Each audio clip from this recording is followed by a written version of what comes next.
New ইয়র্কের Jackson থেকে আপনাদের স্বাগত জানাচ্ছি। আমি খালেদ মহিউদ্দিন। শুরুটা হয়েছিল ডাকসু নির্বাচন দিয়ে, তারপর একের পর এক পাবলিক বিশ্ববিদ্যালয় ছাত্র সংসদ নির্বাচন হচ্ছে। ডাকসুতে নিরঙ্কুশ জয় পেয়েছে ছাত্র শিবির ঘোষিত প্যানেল। বিপরীতের ভোটের ফলে হতাশ ছাত্রদল। এটা জাতীয় নির্বাচনে কি প্রভাব রাখবে তা নিয়ে নানা ধরনের কথা বলছেন বিশ্লেষকেরা। আজকে ডাকসু নির্বাচন অর্থাৎ জাহাঙ্গীরনগর বিশ্ববিদ্যালয়ের ছাত্র সংসদ নির্বাচনও বর্জন করেছে বিএনপি সমর্থিত ছাত্রদল সহ বেশ কয়েকটি দল। এই নতুন জোট রাজনীতিতে কি প্রভাব বিস্তার করবে, কি হবে বাংলাদেশের নতুন রাজনীতির পথরেখা বা দিকরেখা, তা নিয়ে কথা বলার জন্য আমাদের সঙ্গে আছেন রাজনৈতিক বিশ্লেষক ও নির্বাচন ব্যবস্থা সংস্কার কমিশনের সদস্য ডক্টর জাহিদুর রহমান। আপনি আইডেন্টিটি পলিটিক্সের বিরুদ্ধে, আসলেই আপনি আইডেন্টিটি পলিটিক্সের বিরুদ্ধে, সেটা ভারতে হোক, সেটা এমনকি পৃথিবীর অন্যান্য দেশে হোক, আপনি নানা সময় কথা বলেছেন, বাংলাদেশে তো কথা বলেছেনই, কিন্তু আপনি যেই গণতন্ত্রকে আইডেন্টিটি পলিটিক্স মনে করতেছেন না, সেই গণতন্ত্র তো আসলে আইডেন্টিটি পলিটিক্সেরই একটা অন্যরকম রূপও। আপনি ইসলামিস্টদেরকে যা দিয়ে প্রতিরোধ করতে চাইতেছেন বা মোকাবেলা করতে চাইতেছেন, তারাও তো আরেকটা আইডেন্টিটি পলিটিক্সেরই একটা অংশ। বা আপনাকে যদি আমি বলি যে আপনি একটা ওয়েস্টার্নাইজড ইসলাম ফোব একটা আইডেন্টিটি নিয়ে আসছেন, এইটার জবাব আপনি কি দিবেন? আপনি অনেকগুলি বিষয় নিয়ে কথা বলতে চাইতেছিলেন, সেটা নিয়ে আপনি যদি একটু বলেন যে আমরা আসলে ট্যাগিং বা আদারের যে রাজনীতি করতেছি সেটা আসলে ঠিক করতেছি কিনা। ডক্টর জাহিদুর রহমান। একেবারেই না, একেবারেই না। আমি দুটো জিনিস একটু ক্লিয়ার করি। মিস্টার কবির সুপ্রিম কোর্টের একজন লয়ার, আমি মোটেও এক্সপেক্ট করি না তিনি আমাকে মিসকোট করবেন, কারণ বারবার বলছি আমরা এমন একটা ইস্যু নিয়ে কথা বলছি। ধরুন আমি ইসলাম মুছে দিতে চাই, এগুলো বলা মানে আমি বাংলাদেশে এই ধরনের মন্তব্য মানে কাউকে হত্যাযজ্ঞ করে তোলার। আমি একদম ক্লিয়ারলি বলছি, শিবিরকে যখন হত্যাযজ্ঞ করে তুলেছিল শেখ হাসিনার সময়, শিবির বললে যে কাউকে কুপিয়ে পিটিয়ে মেরে ফেলা, যে আমরা ফাইট করেছি, এখন ঠিক একই রকম কাজ হচ্ছে। আমি কি বলেছি খালেদ ভাই, আমি আপনাকে বলি, মিস্টার কবির শুনবেন আশা করি।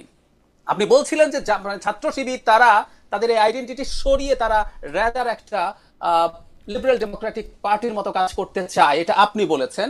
আমি কেন গায়ের জোরে তাদের উপর এটা চাপিয়ে দিচ্ছি? তখন আমি বলেছিলাম যতদিন পর্যন্ত তাদের নামের সাথে এটা থাকবে ততদিন পর্যন্ত আমি ধরে নেব।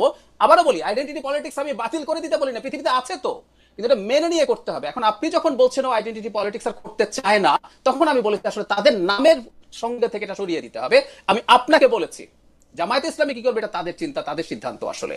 আর একটা কথা আমি একটু বলতে চাই, না কিন্তু আমার এই জায়গায় প্রশ্ন ছিল ডক্টর জায়েদ, এই জায়গায় আমার প্রশ্ন ছিল আপনিও একটা আইডেন্টিটি পলিটিক্স করছেন কিনা, একটা ওয়েস্টার্ন আইডেন্টিটি করছেন? আমি করছি না, আমি এটাই আসবো। আমি তার আগে একটু মিস্টার কবির আরো কয়েকটা জিনিস একটু অ্যাড করতে চাই। মানে ইসলামের সোল এজেন্সিশিপ জামায়াতে ইসলামীকে দেয়া হয় না। আই এম সরি, আমি একটু পড়ি। মিস্টার মহিবুল্লাহ বাবু নগরী, উনি হচ্ছেন হেফাজত ইসলামের আমির, ওনার 3 আগস্টের মন্তব্য, জামায়াতে ইসলামী একটি ভণ্ড ইসলামী দল, সহি ইসলাম দল নয়, ইসলামী দল নয়। তারা মদিনার ইসলাম নয়, বরং মওদুদি ইসলাম কায়েম করতে চায়। মওদুদির মতাদর্শ অনুসরণ করলে ঈমান থাকবে না। মজার ব্যাপার কি জানেন, আমি আমার একটা ভিডিওতে বলেছি জাহিদকে ইসলাম বিদ্বেষী বলে ফেলা যায় জামাতের রাজনীতির বিরোধিতার কারণে। মহিবুল্লাহ বাবুনগরীকে একটু বলেন তো, ওনাদের বক্তব্য মতে তো জামাতের কথা শুনলে ঈমান থাকবে না। মিস্টার কবির একটু মহিবুল্লাহ বাবুনগরীকে একটু বলুন যে উনি কত বড় ইসলাম বিদ্বেষী। আমি একটু শুনতে চাই আসলে, যারা কমেন্ট করছেন এখানে জামাতের লোকজন, একটু বলুন মহিবুল্লাহ বাবুনগরী। শুধু মহিবুল্লাহ বাবুনগরী নন, অন্ততপক্ষে 10 জন শীর্ষস্থানীয় আলেমের কথা আমি বলতে পারি, আলেমের কথা বলতে পারি। আমি জানি খালিদ ভাই, আপনার শোতে ইসলামী আন্দোলনের নায়েবে আমির আপনার এখানে স্বীকার করে গেছেন উনি জামাত সম্পর্কে কি ধারণা রাখেন। আমি শোটা দেখেছি, তাই না? তো যদি সব হয়ে থাকে একটু ওনাদেরকে গিয়ে বলুক তো। আমি আসলে বলি কি জানেন, জাহিদকে ট্যাগ করে হত্যাযজ্ঞ করা যায়, কারণ জাহিদের শক্তি নাই, জাহিদের হ্যাডাম নাই। ওরকম হ্যাডাম আছে তো হেফাজতের, হ্যাডাম আছে হাত পাখার বা ইসলামী আন্দোলনে, তাদেরকে ট্যাগ তারা করেন না আসলে। অথচ তারা এমন মন্তব্য করেছেন জামায়াতে ইসলামী আসলে ইসলাম আর পুনরুদ্ধার করা যাবে না। এই হচ্ছে তাদের রাজনীতি। আমি এটাই বলতে চেয়েছি। একটা কথা খুব ইম্পর্টেন্ট, জামাতকে মনে রাখতে হবে, জামাত কিন্তু মজলুম ছিল, আমরা জামাতের পক্ষে দাঁড়িয়েছি, তার রাইট নিয়ে কথা বলেছি। আজকে অনেকে কথা বলছেন জামাতের হয়ে, একটু খোঁজ নিয়েন জাহিদরা তখন কি করেছিল, কিভাবে কথা বলেছিল। আজকে মজলুম জালিম হয়ে উঠছে, এটা খুব ভয়ঙ্কর লক্ষণ আমি মনে করি। আমাকে এটা বলার চেষ্টা করলাম আমি ইসলাম মুছে দিতে চেয়েছি না, সরি, আমি ভিন্ন একটা প্রসঙ্গে কথা বলছি। এবার আপনার প্রসঙ্গ যেটা আপনি আমাকে বলতে চেয়েছেন, আমার ইসলামোফোবিয়া আছে কিনা, আমাকে আরেক ধরনের আইডেন্টিটি, না, উত্তর হচ্ছে না। আসলে আমরা রাজনীতি দুটো ভাগে করতে পারি। আমি প্রথম থেকেই, গোড়া থেকেই, ইভেন আমার রেকর্ড আছে, আমি প্রথম আলোতে বাঙালি আইডেন্টিটি পলিটিক্সের বিরুদ্ধে কলাম লিখেছি, আমার এগুলো সব রেকর্ড আছে। আমি ভারতে আমার চ্যানেল নিষিদ্ধ। খুব মজার ব্যাপার, ট্যাগের কথা বলছেন, আমাকে ভারতের ভারতের দালাল বলা হয় যখন জামাতের সমালোচনা করি। ভারতে অফিসিয়ালি যে কয়েকটা ইউটিউব চ্যানেল বন্ধ হয়েছে, এর মধ্যে আমার চ্যানেলটাও আছে।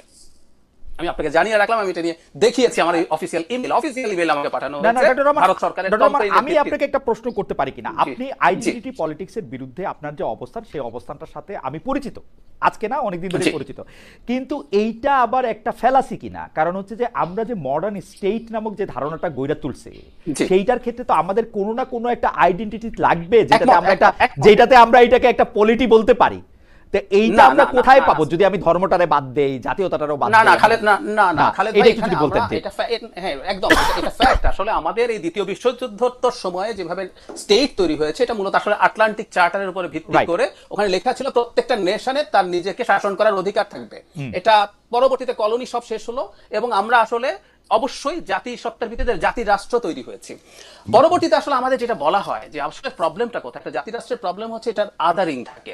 সে কারণে একটা স্টেট ক্রমাগত নেশন স্টেটের জায়গায় সিটিজেন স্টেট হয়ে ওঠা উচিত যদি সেটা বিদেশ শেষে সবার রাইটকে প্রিজার্ভ করতে চায়। আমি সেটাই চেয়েছি। এখন রাজনীতি দুরকম ভাবে হতে পারে, যেমন ধরুন আপনি আইডেন্টিটিকে বা অন্য কোনো ইডিওলজিক্যাল ইস্যু নিয়ে পলিটিক্স করতে পারেন, আর আপনি ওয়েলফেয়ারকে নিয়ে করতে পারেন।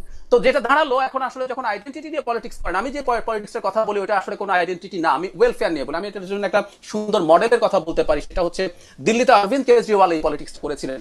বিজেপির মারাত্মক আইডেন্টিটি পলিটিক্সের বিরুদ্ধে দাঁড়িয়ে মানুষের জন্য কি ওয়েলফেয়ার নিশ্চিত করবেন তিনি সেটা করেছেন, আর সেটাকে ক্রমাগত বিক্রি করে উনি দুবার জিতেও এসেছিলেন। সো ওই পলিটিক্সটাকে আমি আসলে অ্যাডভোকেট করতে চাই দিল্লিতে। জি জি, দিল্লিতে মানে তো আমি দিল্লিতে আঞ্চলিক রাজনীতি, না আঞ্চলিক না ঠিক আঞ্চলিকও না। আপনার আমাদের অনেকের হয়তো জানা নেই, ভারতে একমাত্র দল যে একটার বেশি রাজ্যে মানে তৃতীয় মানে ইয়ের পর আর কি, বিজেপি এবং কংগ্রেসের পর একমাত্র দল মানে তৃতীয় দল যে একটার বেশি রাজ্যে, মানে দুটো হলেও পাঞ্জাবেও কিন্তু আম আদমি পার্টি মুখ্যমন্ত্রী হয়েছে।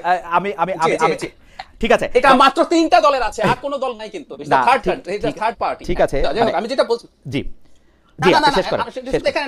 এখানে না, আমি এটা আরো উদাহরণ দিতে পারি। ট্রাম্প যখন মারাত্মক হোয়াইট সুপ্রিমেসির পলিটিক্স করছেন, বলা হয় আইডেন্টিটির প্রবলেম কি, আইডেন্টিটির প্রবলেম এটা অন্য আইডেন্টিটিকে উস্কে দেয়।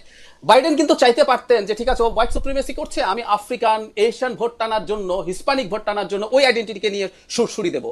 বাইডেন কিন্তু করে নাই। বাইডেনের পুরো ইলেকশন ম্যানিফেস্টো আমি পড়েছি এবং আমি এটা নিয়ে কলাম লিখেছি উনি জেতার আগে আমি দেখিয়েছি যে উনি ওই ট্রেন্ডে না গা ভাসিয়ে তিনি র্যাদার কিভাবে তার লোকজনের জন্য ওয়েলফেয়ার করবেন। এই প্রসঙ্গে একটা কথা একটু বলে রাখি, যে ফরিদ জাকারিয়া তার লাস্ট যে বই দ্য এজ অফ রেভলিউশন, ওখানে একটা খুব ইন্টারেস্টিং কথা বলেছেন। আমরা আসলে ওইদিকে যাচ্ছি এবং এই কারণে আমাদের ফাইট গুলো এখন কঠিন, যে আপনি এখন যতই চেষ্টা করুন না কেন ওয়েলফেয়ার বেস আলোচনা করবেন। বাইডেনের সময় economy was in the best position in recent Times, কিন্তু অবিশ্বাস্যভাবে ট্রাম্পের কাছে ডেমোক্রেটিক পার্টির ক্যান্ডিডেট হেরে গেলেন। তো এই প্রবণতাগুলো আছে, এই প্রবণতার বিরুদ্ধে আসলে আমার ফাইটটা। আমার কথা হচ্ছে রাজনীতি আমরা করব মূলত জনগণের ওয়েলফেয়ারকে কেন্দ্র করে। আরেকটা কথা বলে শেষ করি, আমরা যখন আইডেন্টিটি নিয়ে অনেক বেশি কথা বলতে থাকি তখন হয় কি, জনগণের সার্ভ করলো কি করলো না। ধরুন বিজেপি বলছে তোমার কিন্তু স্টেট চলে যাইতেছে, মুসলমান তোমার এটা খায় ফেলবে, ওই যে এখানে নিম্নবর্ণের হিন্দুরা খায় ফেলবে, খ্রিস্টানরা তোমার দেশের ক্ষতি করে ফেলতেছে, মিশনারিরা শেষ করে ফেলবে। সো মানুষ আর ওই হিসাব করছে না, আমি তোমার জন্য রাম মন্দির বানাবো, আমি তোমার জন্য ওটা করবো। এসবের মধ্যে ভুলিয়ে মানুষকে ঢুকিয়ে রাখা যায় এবং এটাই দিনের শেষে মানুষকে ওয়েলফেয়ার থেকে সরিয়ে আনে। দ্যাট ইজ ওয়াই এটা করছি। আর একটা ব্যাপার আছে একটু যোগ করি, আইডেন্টিটি নতুন আইডেন্টিটি করে এবং আদার করে। যে আপনি ট্যাগের কথা বলছেন, ট্যাগের কারণও কিন্তু আসলে মূলত আইডেন্টিটি।